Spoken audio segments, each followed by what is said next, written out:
படி. கண்மணி அன்போடு காதலன் நான் எழுதும் கடிதமே.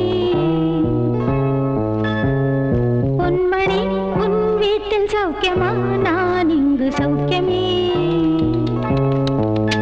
உன்னை எண்ணி பார்க்கையில் கவிதை கொட்டுது, அதை எழுத நினைக்கையில் வார்த்தை முட்டு.